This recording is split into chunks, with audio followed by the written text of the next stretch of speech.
Do you live and breathe the beautiful game? Dream about the biggest soccer moments? Or maybe you just want to hear some unfiltered takes from real fans like you. Welcome to Futbol Unfiltered, where the passion for soccer knows no boundaries. Meet your panel, Carl Phillip, JD, Yanel, and Coach. From the world's biggest matches to those unforgettable moments that made us fall in love with and the rising stars shaping soccer's future, you'll find it all here. Join us every week for Futbol Unfiltered, the bilingual soccer podcast that speaks your language, your passion, and your love for the game.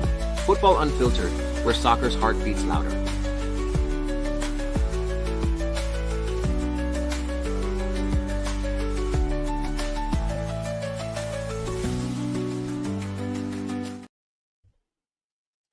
All right, good evening, everyone. Welcome to Futbol Unfiltered.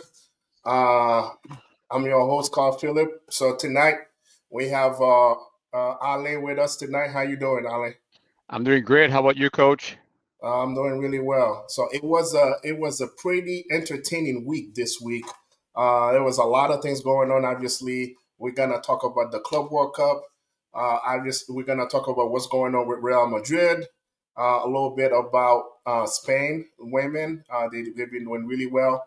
And I know last week we kind of touched base a little bit because that's our favorite subject, talk about Neymar. So we're going to kind of talk a little bit about that. And obviously, we just got a season just ended today. So, we started preseason already for some of the European teams. So we can kind of touch base about, teams that we're excited to see this upcoming season. And lastly, there's a rumor mill going on right now in Inter Miami. So we will discuss that later. So, Ale, good to see you again. I know last week was a very entertaining week with the conversation that we had. Today was a great day. We had the FIFA Club World Cup.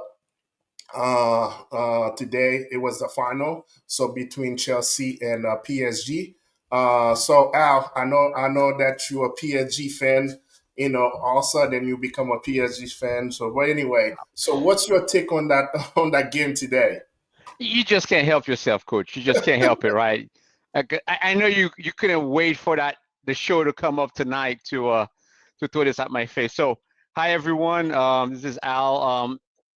I don't know. I think let's start about the final. I think it was a great final. I think the tournament overall was a success. I was shocked by the outcome of the game. I honestly thought that PSG was gonna win it all and make history, but the moment that the game started, Chelsea, for some reason, they looked more determined. They looked hungrier, and it was like, oh my God, it's a whole different team that I saw. So, but overall, I would say great final. The best team won today. And that's what it is. And like you always say, soccer is a very interesting game. Anyone can come and the team who wants it more wins it, and that's what happened today. Yeah, I agree with you. So before we go into the details with the game, I know we kind of mentioned that a little bit. Do you think the Club World Cup was a hit or a miss? I think it was a hit. I think it was a hit. It became more interesting, Mm-hmm. I think, midway through when you Okay. started getting to the second round. I think the first round, people were first of all, we didn't know all the teams that were playing. If you were not a true soccer enthusiast, you wouldn't know all those teams, right? You knew the major teams. But as the tournament started going, and then you started looking at the teams, and then you started to see, okay, sounds like we have something going on here. Mm-hmm. So I felt like at the beginning, perhaps the tournament had a slow start, but throughout the round of 16, the quarterfinals, the semifinals, I felt like the world was really locked in. And Mm-hmm. and looking at the semifinal games, wow, the attendance, the people that were there, the finals, you see all those stars that came in to support those teams, and Yeah. I think it was a hit. I Yeah, personally think so. I agree with you. I think at the beginning it was overcrowded because obviously we had the Gold Cup going on at the same time, and just like you mentioned, there were a lot of teams nobody knew who they are. Especially, I mean, I know if you're not a true soccer fans, obviously you got the team from Argentina, the River Plate of the world, the Boca Juniors, but also we have four Brazilian team. Palmeiras, Fluminense, and Botafogo that actually beat PSG. That was the only team that beat PSG 1-0. So when you think about it, there was like 4 Brazilian team. If you were not a true soccer fan, you were like the casual fan. Yeah, obviously people tune in to watch the big dogs like the Bayern of the world, the PSG, the Atletico Madrid of the world, the Chelsea uh, uh, that actually won it. But when you think about it, at the beginning, they were like the Gold Cup at the same time. So I feel like it was overcrowded. So, but now as the tournament went on, especially in the quarterfinal, the Gold Cup was at the last part of it, and Mm-hmm. and when you think about it, when the semifinal play, that was the only game going on in the U.S. And I think they did something that was very very good from a strategic standpoint. All the last 3 games were played in New York. So the both semifinals games were in New York, and then the finals games were in New York. When you from when if guys travel, they only have to stay in one place. So I think that was a very good strategic move, because when you have a game in Miami, a semifinal in Miami, you have another game in New York, and then the finals in New York. So everybody spread out, so everybody had to travel. So I think that having all the games in one spot, I think it was less travel. So even the team that traveled to watch the semifinal, and if they bought tickets so we'll have a final, they just stay there and watch the games. So I think that was a good. I don't know if they planned it like that, but I think that was good to have the last 3 games in one spot. I think from a travel standpoint, that made a lot of sense. So if I look at it, was it a hit or a miss? I think the level of soccer was very good. So for that perspective, it was a hit. There was a lot of good soccer, especially the 4 Brazilian team. If you were not familiar with Brazilian soccer, to see those guys play up close and personal, it was. I think that was very good. I think that was a good. Uh, that was a good showing for the Brazilian team. Also, from a fan perspective, when you're looking at even the Brazilian fans, like I mean, the way they they were in the stadium, those guys were chanting from the minute they walk into the stadium till the end. And I think the South American team show really what we call the passion, right? What we love about the game is the passion of the game, and to see the passion in display, especially with the Argentine teams, with the Brazilian team. Those guys, like the passion was unreal. I think that from a from an outside looking in, I think it was beautiful to see. You see little kids just singing. I mean, just getting so passionate about it. And obviously, it was good to see the big dogs showed up. It was not that they just showed up, and because that was the fear before the tournament. Would those guys play the players, or they would send the B teams? And you can tell that all the team they took it very seriously. They had this squad, and they play with a lot of passion. Even when they when you saw PSG when they were playing, there was a lot of passion on the display. So for me, I think that was a big hit. So the one thing that I think that FIFA, obviously, next year we have the World Cup coming up next year. So one thing I saw the team struggling with the heat. And those guys struggle with the heat, and even the players even mentioned that, man, the hot condition were out of control. So I don't know if that's something that FIFA gonna take into consideration next year. I don't think they're gonna change the time, because I was having that conversation with my dad. He said, "Man, why they play the game at 3 o'clock, a final at 3 o'clock?" I said, "Dad, you remember Europe have to watch the game as well too. So you cannot play the game at 9 o'clock at night, especially if you want the world to watch it. So 3 o'clock, it's premiere time for everybody.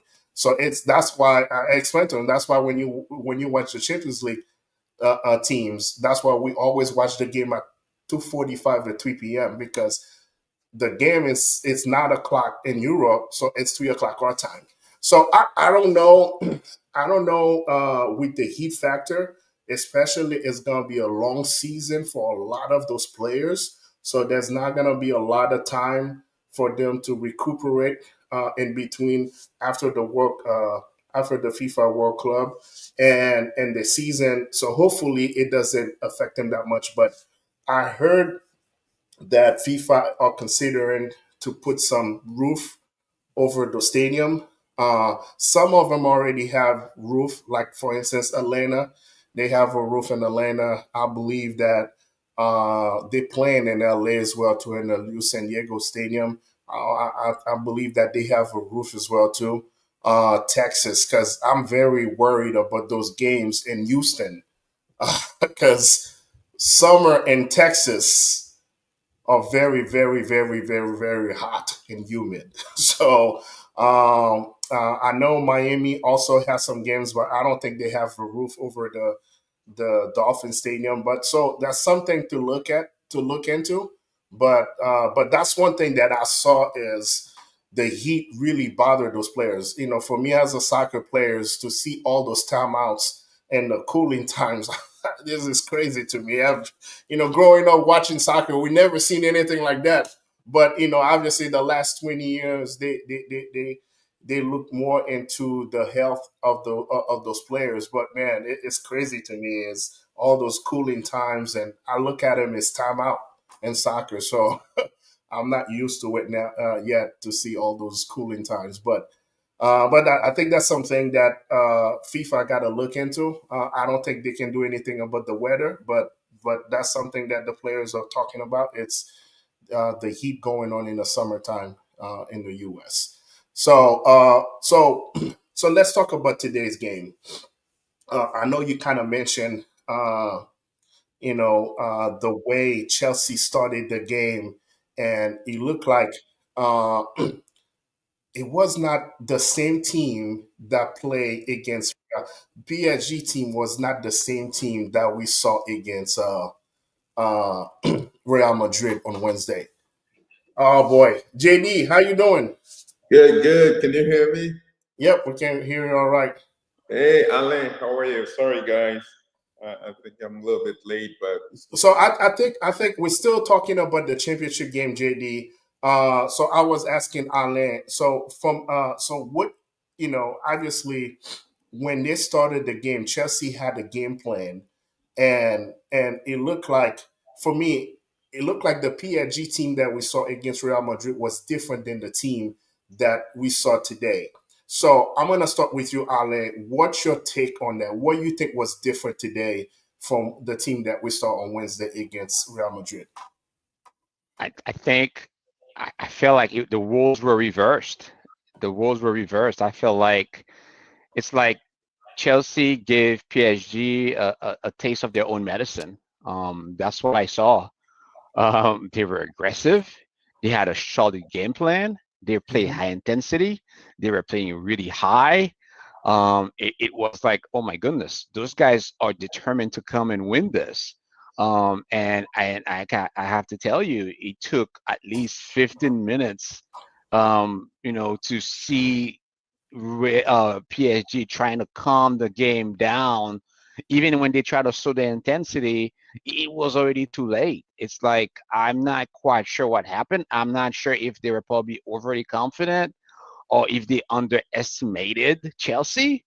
But Mhm. Chelsea looked like the only team that was determined to win, that was prepared to win, and they played like there was no tomorrow. They played unafraid. That's Yeah, what I saw. They were unafraid, and then PSG looked lost to me yeah, today. yeah. So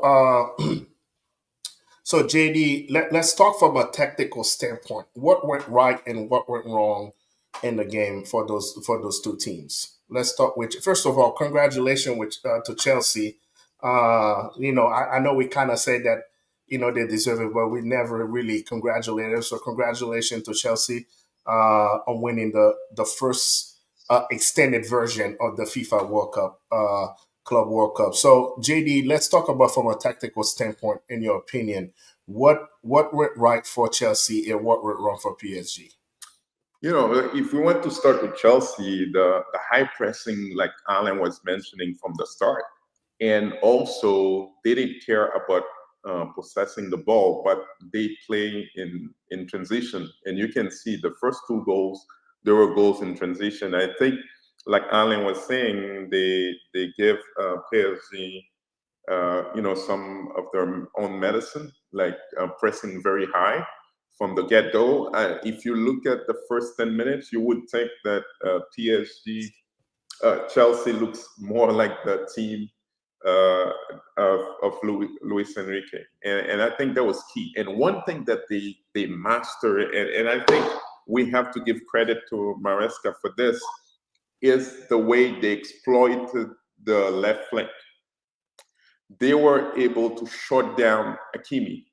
I don't know if anybody who watched the game, I don't know how many times they have to mention Hakimi. You would think that he didn't play today because they exploit that left flank, and Dembele was not able to help. And also even on the right side, on the right side, they were able to play. So the thing about team that play possession, as you know, PSG wants to pass the ball. Sometimes they play vertical, but because they shut down the lines, Hakimi didn't get his freedom to go up.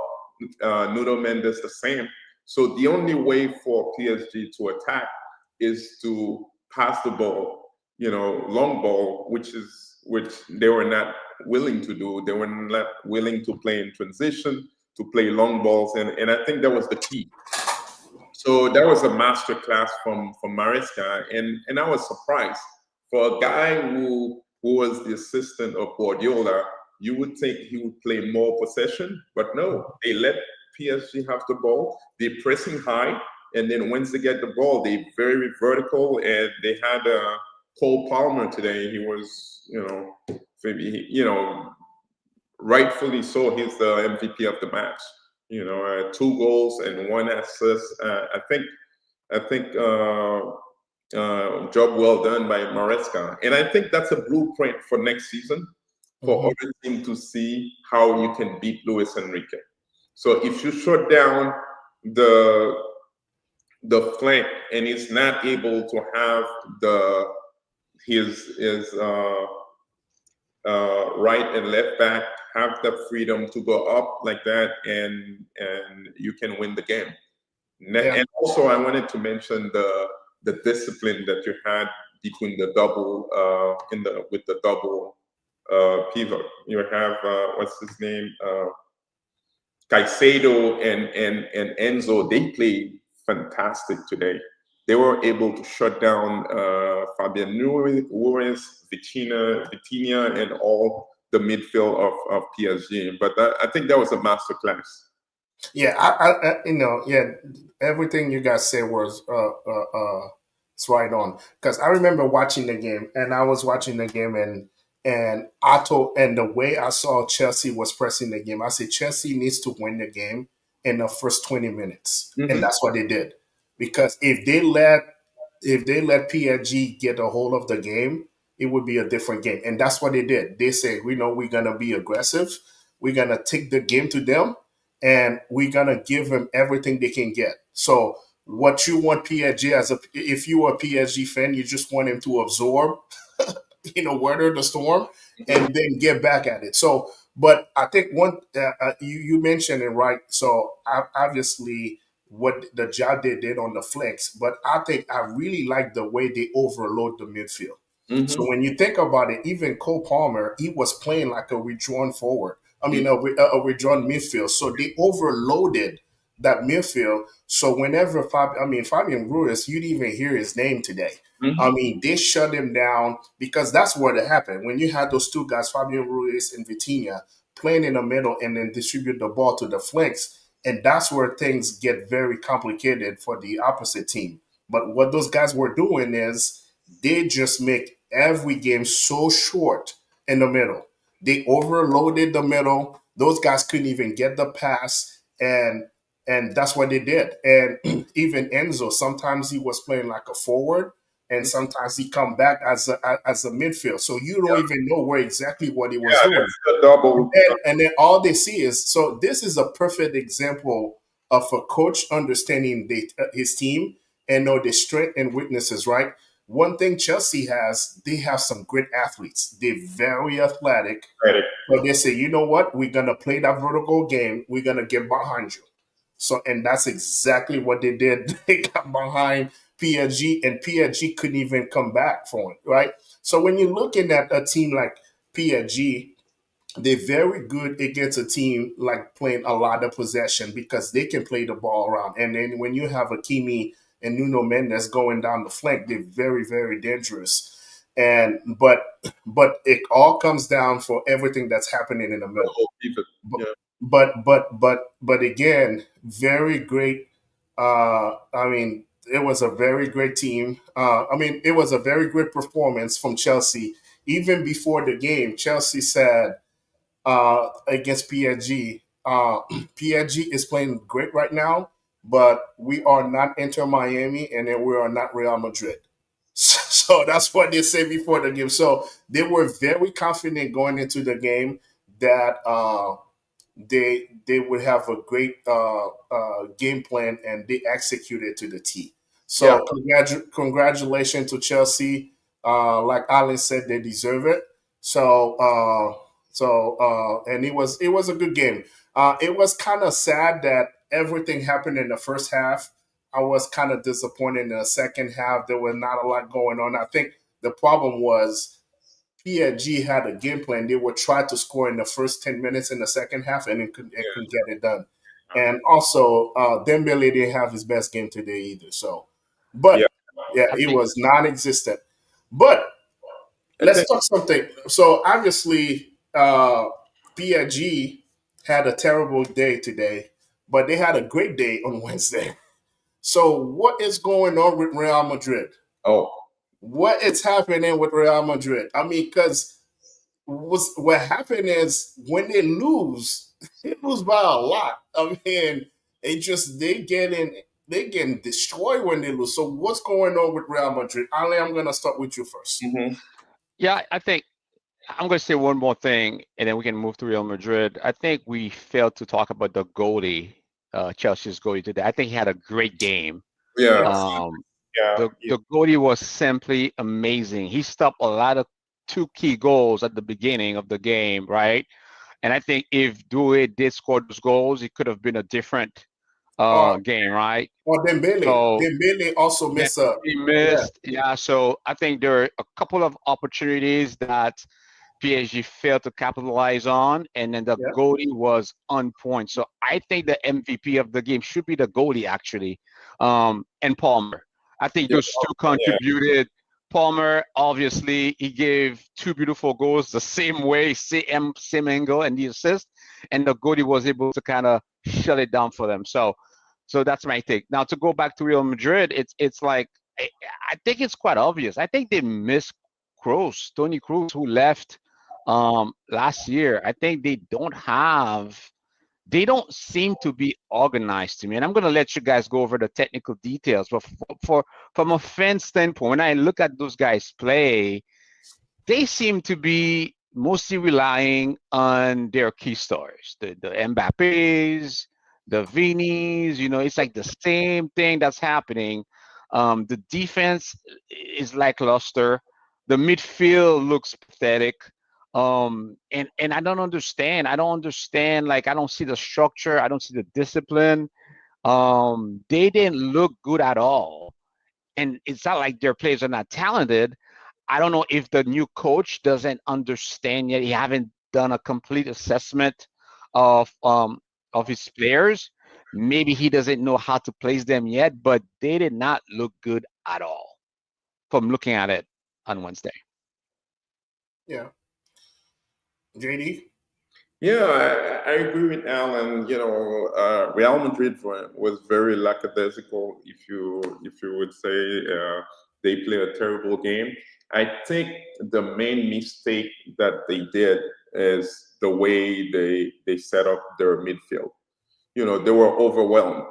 I know with Trent Alexander-Arnold injury, they had to make some adjustment. But if you think about it, uh, if you're playing against that PSG, you have the fullback. They were exposed, and I think that's how they lost the game. And I think what's his name, Xabi Alonso had to make a big decision regarding playing Vini, Mbappe, and Gonzalo, and he chose to play all three of them. I think that was a mistake because none of them were pressuring at the front, and nowadays, as you can see with Luis Enrique team, you need to press. Look at Dembele.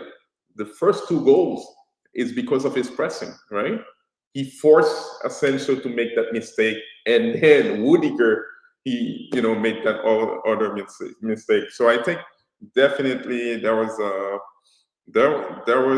bad game, and unfortunately, there's a lack of pressure, especially from the superstars like Mbappe, Vini. They were terrible. There was a terrible game for them, but I think it happened at a good time because right before the new season, at least he has time to correct that. But I think Real Madrid, there's a lot of work that needs to be done. I hope they have more signing coming for the summer, but they look very shaky, especially. I can imagine them playing against Barcelona next season. It may be the same fit of what happened this year. Yeah. So so I think Real Madrid issues are deeper than what we see from the surface. I mean, obviously we can talk for days about the tactical aspect of it and the technical aspect of it and everything that it's not happening. So, and I mentioned that I think at the beginning of last season, I saw that. I mean, I think that obviously, Mbappe did what he was supposed to do as a forward. But when you think about it, after Vini just had that season that he had with Real Madrid, to bring somebody like Mbappe and make him right away the face of the team, I think that was the biggest slap that you can put in your star and say that, hey, you know what, you did okay last year, but we're gonna bring somebody else who's gonna make it even better, and then just build the team around him. So I think because of that, you can see that there's not a lot of coherence between the team. So everybody look like they playing with their own agenda. Like Jude Bellingham is playing with his own agenda. Vini is playing with his own agenda. Mbappe is working with his own agenda. It kind of remind me of PSG when they had all those guys, the Mbappe, the Messi of the world, and the Neymar. It's just like you got a bunch of guys together and then they try to make it happen when there's no identity with the team. You don't know what the team is about. And I think that they thought that we Real Madrid is a myth. So we just gonna walk on the field and win. Mhm. And I think that was the biggest mistake because when they hit adversity, they really go down. And you saw what happened against Arsenal. You saw, I mean, they lost all the games against Barcelona last year, and they went in that World Cup, FIFA World Cup, and they got destroyed by Chelsea. So when you think about it, is I think there's more thing. Obviously, what's gonna change is the technical stuff that the coach is gonna try to have to figure it out. But like you're saying, they need to have some signing to have some more organization in the team. So hopefully the coach can say that, hey, you guys are playing for the name in front of your jersey, not the back of your jersey. So all those guys understand that, hey, this is Real Madrid. This is what Real Madrid is about, not really what those guys want to do, on their own agenda. So I feel like the problem is a little bit deeper than what it is, and hopefully, like JD said, it's good that it happens now. So obviously they're gonna have preseason, they're gonna have the regular season, and so they can, they have a long season ahead of them. So, but they need to figure it out fast. But as a Barcelona fan, I like what I'm saying. So, as a Barcelona fan, I like what I'm saying. But now we're gonna talk objectively. Objectively, I feel like they're gonna have to sell some people. I believe that I don't see the reason to have Rodrigo on the team. They're talking about him going to PSG because they need to reinforce. I don't know if Chumani is the right guy. I don't know if they're gonna try to sell him as well too, but they need to have some reinforcement on the team if they want to have a better receiver. In the back. In the back. Yeah, in the back too. Because right now they have Chumani playing in the back. I don't think Rudiger is the right guy. I mean, I think he has his times, but I think it's time for them to start going younger. I think he can help us with Inter Miami. Say it again. I think he can help us with Inter Miami here. Rudiger? Rudiger? Yeah. Of course he can. He should go join Messi. He should definitely do that. All right. So, like I said, Real Madrid, obviously, as a soccer fan, you want the best team to be good, right? So we just want. I believe they have the right coach. I think Xavi Alonso. Yeah. He knows what he's doing. He knows what he's doing. He's gonna figure it out, and he has some great players in his. He got some great players on his team as well too. So he's gonna figure it out. But but it's right now it's not good for Real Madrid. It hasn't been a great season for them, and you thought that the FIFA World Cup was the tournament that they're gonna turn things around, but it's still like they're still lingering with the same issues that they have from last from this season. So anyway, the Club World Cup is over. It was a great one.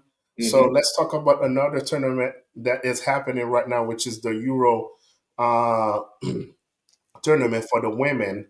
So I'm gonna ask that question: are Spain women the new queens of football right now?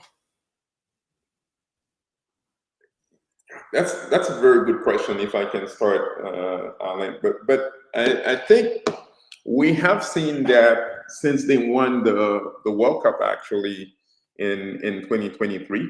So even though everybody is expecting England, the Lionesses, to be the queens of football, but I think I can make the case for Spain. They've been very dominant, and despite all the problems that they had, you remember they had the problem with the president of the federation. Some of the players, they didn't want to join the team until he was gone. But they put all this aside, and they're a very, very strong side. I think actually they might win the whole thing. Yeah, they look very, very good. So yesterday I got to watch Sweden playing Germany, because obviously Germany used to be a powerhouse. I mean, they still qualify for the quarterfinal, but the Sweden team, it's very good, man. I mean, they so fast. They were moving. It's so funny because Germany started the game really well, so they went up one nothing, and all of a sudden they got caught. And Sweden has got a lot of speed up front, and they took advantage of it. But we're talking about Spain. It's usually very hard to go win a tournament, and you have all that pressure on you, and then you have to perform at a high level. And I think that after winning the World Cup, it gave them more confidence, and then they're playing with the confidence. So it looks like everybody wants to avoid England. I mean, Spain, because they're playing so well. But they're very fun to watch. And right now they're in the quarterfinal, guys. So now that the FIFA World Cup it's over, there's no World Cup going on. So for our viewers watching right now, I would highly recommend on Wednesday to watch the quarterfinal because these women are playing high level of football, man. High level of football. So I would recommend, I would highly, highly, highly recommend our viewers to tune in right now on because the game's on Fox. So watch the European Women Championship. So It's very good. So now that we have the FIFA World Cup behind us, so Alan now can dedicate some times now to watch the European nation. I know he will. I know he. Yeah, yeah. You know. But yeah, Yeah. no. Wednesday. The lineup on Wednesday is gonna be very good. Yeah. Is it Spain, Switzerland on Wednesday or? Yes, Spain, Switzerland on Wednesday, and Switzerland obviously is the host nation. Yeah. But yeah, I think also Sweden, England. That's gonna be a good one too. yeah, that's gonna be a good one too. France, Germany. That's gonna be something. Yeah, France, Germany. That's a good lineup. Yeah, so I would highly recommend our viewers to start watching starting on Wednesday the European Championship. So, anything else you guys want to talk about when it comes to the championship, No, the women championship? I don't know, Alan, but I would say I would wait for the quarterfinals. I think England and Spain still are the favorites to win this tournament, but we'll see. Yeah, I mean you got England, you got obviously Spain, you got England, Spain, France, France, and also Sweden. Sweden got a pretty good team as well too. So, all right. So let's go to Alan's favorite subject. Uh, his favorite player for Brazil, Neymar, because we said we were gonna talk about this. So, can Neymar rise again under Ancelotti? Alan, I'm gonna start with you first.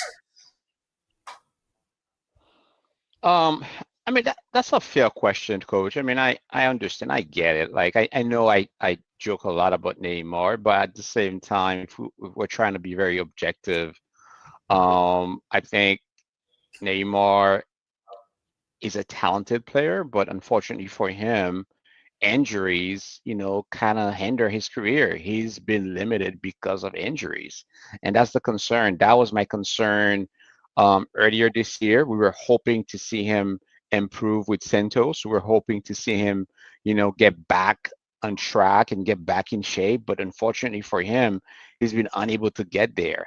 Now, that being said, we have a new coach. I know the coach wants what's best for his team, and he knows what Neymar can bring. I think the question that all the fans are asking themselves, like, are we going to be able to count on Neymar next year? Is he going to be able to deliver? Is he going to be in shape for the World Cup? Is he going to be able to bring any type of value?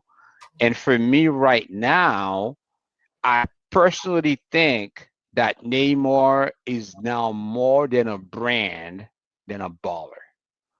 I think when we talk about Neymar, we're talking brand, we're talking PR, we're talking Brazil, we're talking about, okay, Brazil is coming to the US, Argentina is going to have Messi, right? Brazil needs to have that guy. Neymar is that face of the franchise. Neymar is the brand. I don't think Neymar right now can be counted on to bring a World Cup to Brazil. I think it's getting very, very late in the game. So unless something happens within the next few months, I don't expect him to be part of the Seleção next year. Fair enough, Yeah. JD. Yeah, I think the big question when it comes to Neymar is the fitness.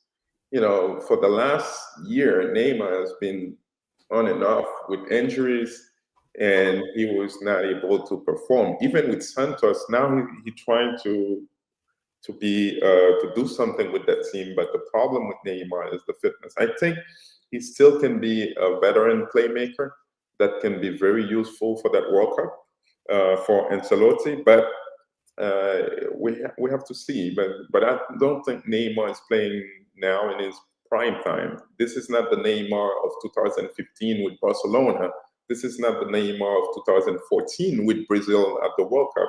Now you have a Neymar passes prime time. I think it can be useful for the team, but I don't think Ancelotti can only build his team upon just relying on Neymar. This is not the same Neymar. I think he's a great veteran for the team, but we'll see. I think that yeah, you guys hit it right on. I think the good thing about Brazil, with Ancelotti being the head coach, there's a level of respect. So I think that it's not like when you have a Brazilian coach and they feel like they have to go with Neymar. You see what I'm saying? So because everybody expect that, you know, Neymar to be part of the team. I think with Ancelotti, he has a lot of pedigree as a coach. You know, I would say that one of the best coaches to ever coach the game. Uh, so I think that he's gonna do what is right for the team, and he's gonna do some evaluation. And I think he's coming from a different perspective, right? So he's not like a homegrown Brazilian, like a Brazilian that feel like they have to do a certain way because that's where everybody in Brazil wants to see. So I think that he's gonna have a different perspective, and I think because he's bringing that different perspective, the player's gonna have to be different. And I think that's what might be right for Neymar is the fact that man, Ancelotti, he's the man. It's not gonna. I mean, I have to make sure I have to be on my A game to Hmm. come in and be the guy that was just gonna help the team, not build the team around, but help the team to get to the next level. And Hmm. I think that's what's looking for Neymar. Whereas if it was a coach from Brazil, like he's bigger than the coach. Hey, everybody's here to come see me, so I'm bigger than you. So I'm gonna act the way I want, and I know that I expect that you're gonna call me but I think that having somebody with with Ancelotti pedigree, that's gonna help Neymar to get serious about coming and play for Brazil. Like Alex said, if not, Ancelotti say, "Hey, you're not ready. I'm not gonna take you to that my team because you Neymar." So I think that's a good thing for Brazil. It's the fact that guys gonna take it in a more serious way because of the respect they have for the coach. I could be wrong, but I think for me is that's I think that's the positive stuff for Brazil for Brazilian team, and that's what can work in favor of Neymar if he's decide to get back in shape and stay away from injury because obviously you cannot predict injuries. But you can do the right thing to keep your body in shape. But so we'll see. Like I said, as a soccer fan, would love to see. I want to see Neymar back uh, the way he used to be because it's good for the game. When you're looking at Neymar, he's been great for the game when he's on the A game. So I would love to see that. But we'll see. Only time will tell. We still have a year to go for the next World Cup, Hmm. but so hopefully he can get back to his own self. Hmm.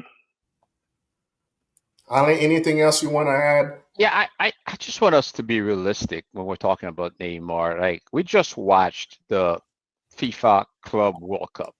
We saw Hmm. the level of soccer that those young players were displaying. I mean, those guys from Chelsea, they're amazing players. Those Yep. guys were like attacking, defending, Yeah. running up and down, shooting. Even those guys were extremely aggressive, and it's been like that throughout the entire tournament. I mean, I think and I'm gonna go back to what I said a few months ago. We need to start thinking about being okay with the idea that it's okay to turn the page on Neymar for Brazil and seek new talent. It's unbelievable that Brazil is such a country with so many great players that we're unable to find the next Neymar. I mean, there's nobody else in Brazil that can play that level of soccer. Vini, they have Vini Jr. You know, Vini can't do it by himself, unfortunately. But if you bring Neymar on that team, that's one spot that you're taking away from the next Neymar. So what I'm doing here, I'm trying to challenge Ancelotti and the Brazilian Soccer Federation to kind of at least start having those conversations, right? Talk to the fans. And if Neymar honestly cares about Brazil winning the World Cup, he needs to have an honest conversation with himself, the fans, and the Brazilian Soccer Federation, and let them know exactly how things are. But that's how I feel, because looking at those guys playing today and throughout this entire tournament, the World Cup next year is not going to be easy. It's going to be a very competitive World Cup, and they better come with their best players if they want to win it. Mhm. Yeah, yeah, definitely. Actually, there was a Brazilian player that was playing for Chelsea today that scored a goal. Two. No, he scored one goal. No, I said there's two Brazilian players, Oh, okay, yeah, André Santos and then Joao Pedro. yeah. Joao Pedro, he's nice. Yeah, That's my thing. I think one of the key he played things. for Brazil. He played for Brazil before. They called Yeah, him. I think one thing I see with Brazil. This is one thing I see with Brazil. Obviously, this segment is not about Brazil. I think what I see is the last 10 years, Brazil has created the same type of player. So the last 10, 20 years, Brazil had the same type of player, the Neymar type of player. And one of the things that Brazil used to be very good at is the outside back. And right now, Mhm. that's the part that I think Brazil are struggling. They don't have the outside back because Brazil strength. It's when you have this outside back like the Roberto Carlos of the world, the Cafu of the world. Those guys, they would bring the ball and then they were adding another dimension to the offense. And the last couple years, Brazil, all they have is a bunch of wingers. They had Vini Jr., Martinelli, Rodrigo. They all the type of player. Neymar. They all the type of players. So I think even the kid from Chelsea, same thing. So like you bring Neymar, where you gonna play him? So that's what happened with Brazil. They have the same type of players in the last 20 years. But they lack. But I think they lack identity. That's the problem. We're not talking about Brazil. Obviously, that's not what the show is about today. But we can mention Brazil for some time now. You don't recognize Brazil when they play, right, Alan? There's no like identity for the team. You know, Brazil is like we used to the Jogo Bonito. You have flair players, but now it's like you can't even tell. Are they playing transition? Are they playing position? You don't know. And I think in so many positions in the field, they don't have the best players, the best talents actually, right? Like you say, we have a lot. They have a lot of wingers, but when it comes to the midfield, Midfield and outside back, very weak. maybe Guimarães that played for Newcastle, or maybe Casemiro, who's not even at his prime anymore. But Brazil is like it's a lack of identity, and hopefully Carlo Ancelotti can bring that. But you know they have a lot of work to do. Yeah, good. So obviously we have we kind of mentioned that earlier. The FIFA World Cup just ended. Preseason already started. Like Liverpool played yesterday, and they won. They won a game. As a matter of fact, was Darwin Nunez scored. It kind of give a little shout out to Joda in his celebration. So let me ask you guys a question. What are the teams that you guys are excited to watch next season, this coming season? Oh, you want to go first, Ali, or I can go? Yeah, I mean, I want I want to watch Chelsea now. Yeah. That's what it is. It's like we had all that hype about PSG all year long. PSG this, winning and rightfully so. They won 4 major tournaments this year: La Liga, Coupe de France, Yeah. Coupe des Champions, the UEFA Championship. So they won 4 major tournaments. Potentially, And they were Dembele playing in could. a championship game. They were playing the championship game. Dembele Yeah. could win the Ballon d'Or. Yeah. They decisively they the second round of the World Cup they did extremely well. Chelsea comes in out of nowhere and pretty much wins this game like with authority, right? So I feel like now that Chelsea has that blueprint against PSG, so we want to see what's going to happen this year. So I'm looking forward for to see what Chelsea is going to do in Europe. I want to see what PSG is going to do with Dembele and all and Luis Enrique, for me, who's still the better coach in Europe. And then obviously Barcelona. We're looking. We're still waiting to see Yamin Yamal and see what he's gonna do with his new group. And the last thing I want to see is Inter Miami. Can't wait to see what they're gonna do next year. The great Inter Miami of Miami with Messi and all those good players. So What I about cannot this? wait What Finish about the for next season. season. The season. what Inter about Miami is still playing the season, man. I know. I just wanted to throw it out there. I just wanted to throw it out there. no, no, I understand. Yeah. Oh, Joe, what about you, man? Oh yeah, there's couple teams. In Monaco is a team I would like. They did some signing like Pogba. From Yeah, back came back. Yep. that's a team I want to see next season, and definitely in the Premier League, Newcastle. That's a team I think that can do a great season. Arsenal is Yep. another team. Liverpool. Was that Liverpool. Liverpool? Yes, Yep. yes, but definitely Arsenal. For me, Arsenal and Newcastle this season, and the next season will be a team to watch in England, but also in Spain, Barcelona again. Can they confirm the great season that they just had? Can they confirm with Lamine Yamal? So I think that's a team to watch.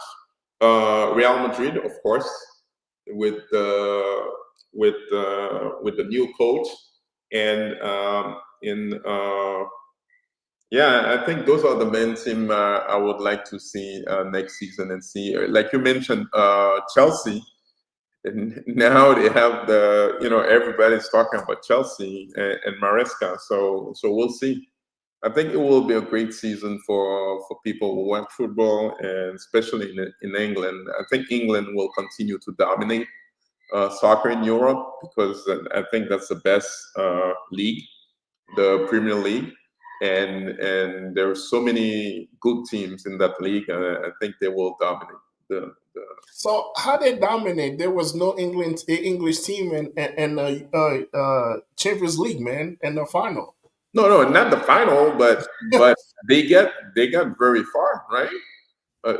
PSG had to beat like at least 3 to 4 teams to win, and PSG was the team to beat, and they were the great team. That's why. But if you think about the UEFA Conference League and the UEFA League, is Chelsea and Tottenham. So all Europe except the Champions League is there are teams from the Premier League. So and if you see the number of teams that they have in the Champions League next season, I think it's 5 or 6 teams, 6 clubs. So that's a lot. They have 3 in the UEFA. So I think they dominate Europe now. Yes, I mean I agree. I mean I think the EPL is very strong. Obviously they have. I'd like to see how Manchester United gonna come back from that poor season they had last year. It's not like I'm excited to see him, but I want to see Manchester United. I want to see Man City because this is the first time in a long time we're not talking about Man City as the team. So I want to see how they bounce back from last season. Even the FIFA World Cup didn't go the way they wanted to go. So Mhm. I like to see that. Obviously, we kind of talk about Real Madrid earlier to see, what kind of stamp that Xavi Alonso gonna have on that team. obviously they got. We're still gonna have some new signing, uh, and of course, for me, obviously, when it comes to Barcelona, I mean, I'm a Barcelona fan, so I like to see how you Alan, know. Alan. I want to see how Barcelona deal with being successful uh, from last year, because obviously last year was the coach first year, Mhm, so he did really good. So I want to see how he's gonna do in his sophomore year. Is it gonna be because Xavi did the same thing? He did well one year, won La Liga, and then the next year it was a different team. mhm, So I just want to see how, because it's easy to be the underdog and then to go after the big dog than be the one that, let me put it this way. It's easy to be the hunter, mhm. and then now you be the hunted, and especially having a young team, I want to see how they deal with success. So that's kind of interesting for me to see. Yamin Yamal, everybody's talking about him, and then how he's gonna go into it this year and even be better. I don't know. So only time will tell, but I'm kind of interested in seeing that. But like you said, Chelsea now with the confidence builder that they had with winning that. So I want to see how they're gonna translate that into the season. Liverpool, obviously, with the heavy hearts. I want to see how they also play for the player that passed away. So we'll see. I think it's gonna be interesting season, and obviously, any season leading to the World Cup is gonna be very interesting because one thing we're gonna watch also too is injuries. What team's gonna be hit by the injury bug? And the next thing international coaches gonna be scratching their heads and be like, "Oh my goodness, we can't lose this guy, we can't lose that guy." Because I think last year a lot of those teams lost premier players due to injury early in the season, and they end up missing the entire season. So there's a lot of teams. I'm excited about it. So obviously, we only have 1 month off, and before you know it, man, it's gonna be the start of the season again. Yeah, 17, right? August 17. Yep. So it's gonna be the start of the season again. So anyway, I want to finish this. We got some. We got some. We got some rumors going on about Rodrigo De Paul going to enter Miami. Is he a good fit? Is he a good fit or a bad move? So I want to start first. I'm gonna tell you why. I know that's not the topic we're talking about. We're talking about the possible signing of Rodrigo De Paul, but I want to mention Messi's performance lately. Oh yeah, 5 games and Ten- 5 braces, 10 goals, 4 assists in 5 games. So it seems like Inter Miami, after that World Cup performance, the team uh, got into great confidence, and now they're playing like they want to win the whole thing. So especially Messi, Messi is playing like he's 25 or 24.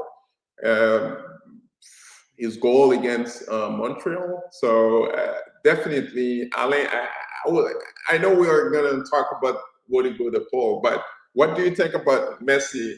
Coach, if you allow me to ask a question, what do you think about Messi's performance lately? I'm a little bit surprised, for a guy who's 38, it's not just scoring goals, the type of goals. He's taking the balls like 40 meters from 40 yards from the other goals, and then able to pass multiple defenders and then score like magical goals. What do you think, Alan? Yeah, I read your article. I think in the last five Thank games you for he that. scored. Can you hear me? Can you Yeah, hear I me? can hear you. Go ahead. Go Oh ahead. yeah. He said I think he scored 2 goals for the last 5 games on each game, right? No, Something no, like no. that. No, it's like 5 matches, 5 Five goals, matches. 5 races. So he Yeah. scores 2 goals in each match. 10 goals. He scored 10 goals the last 10 time. goals Yeah, I mean, I think one thing I'm going to give to Messi, man, the guy's disciplined. The guy's disciplined. The guy is consistent, and that's one of the things that I will always credit him. It's like you know what you're getting from him, and I think it's really hard to criticize Messi, who's 38 years old, right? Um, Compared to a guy who's 22 and 21 years old. The guy is still performing to the best of his abilities. He's still efficient at what he does, given his age, and he shows up to play. And what I see a lot is like the public shows up too to support him. Yeah.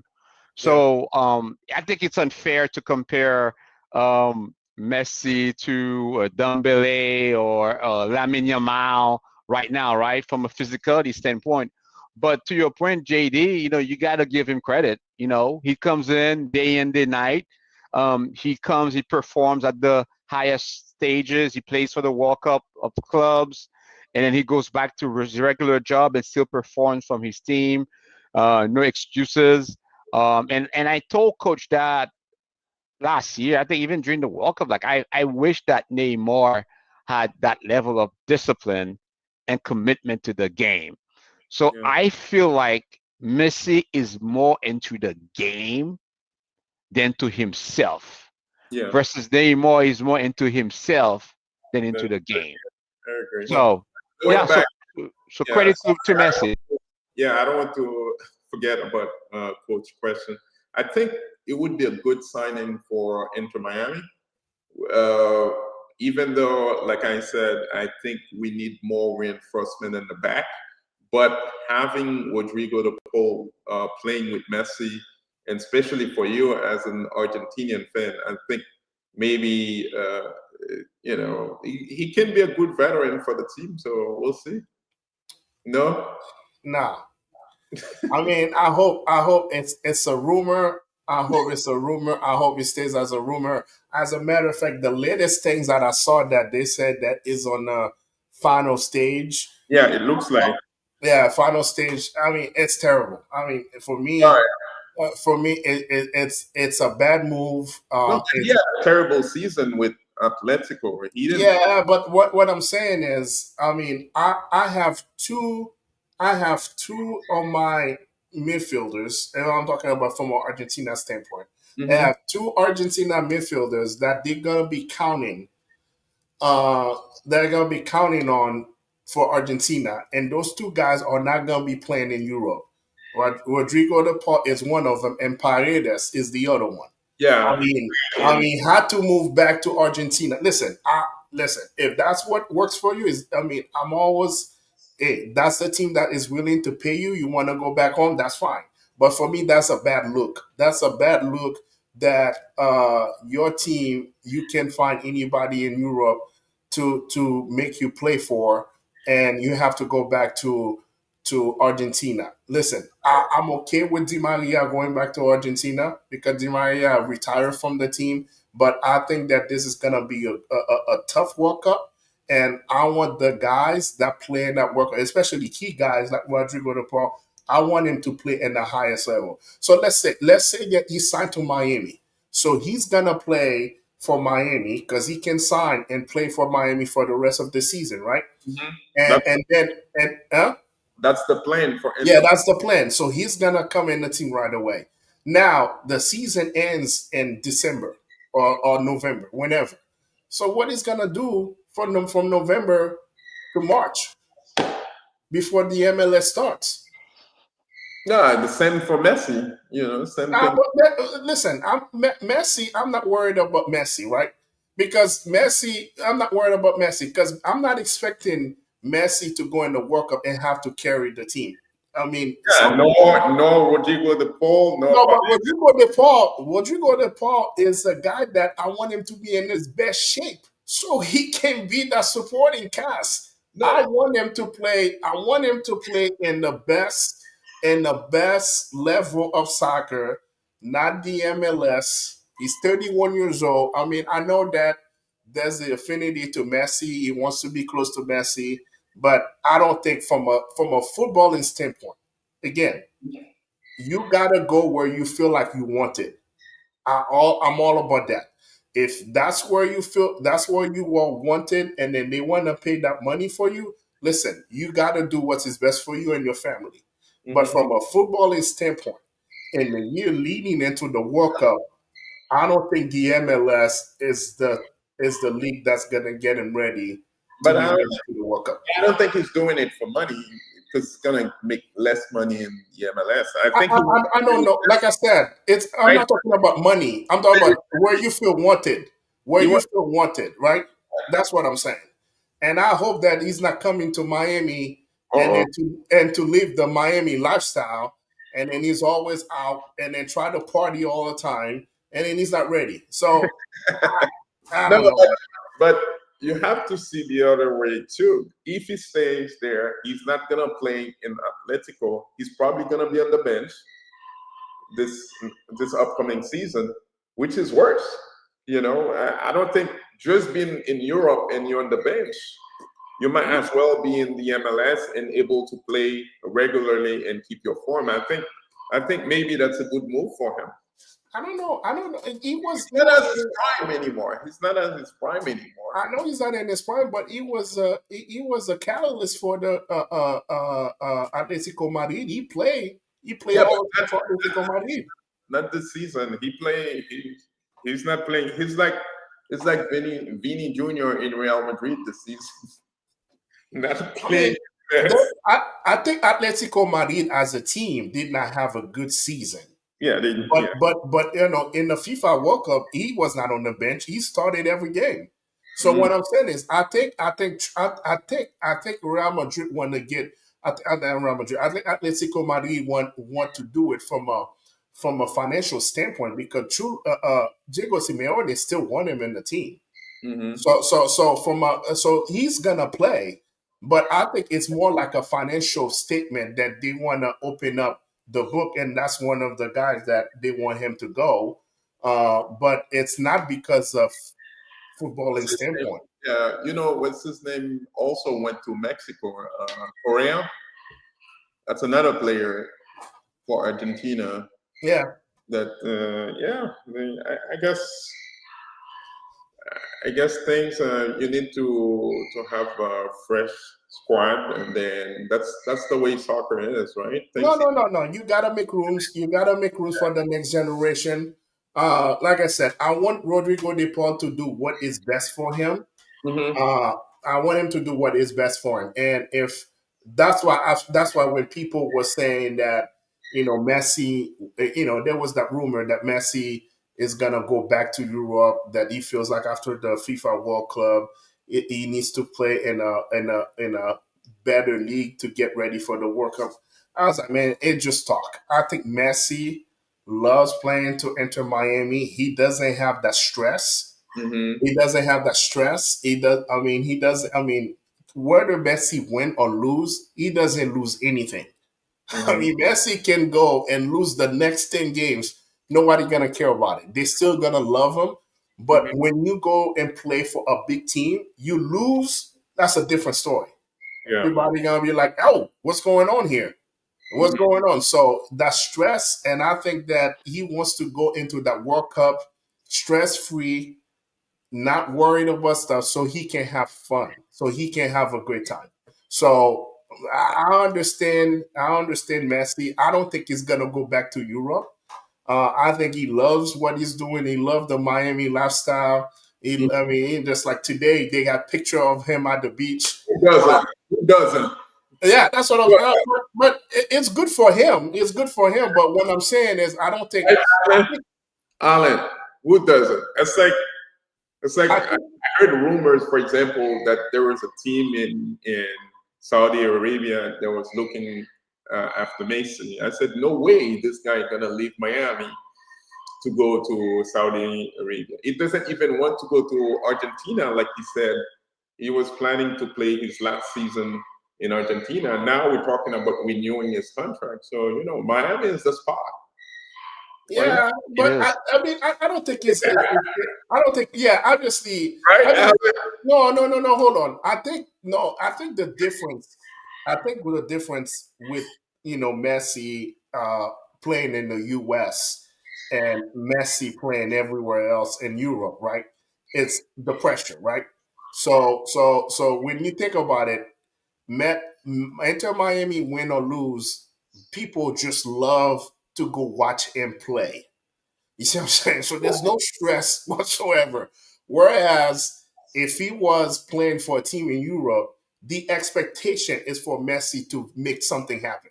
So Mm-hmm. now, if the team is not playing, now they're gonna be like, yeah, Messi doesn't get along with the coach, or Yeah, Messi doesn't get this, Messi da da da da, or the team is not playing well because of Messi.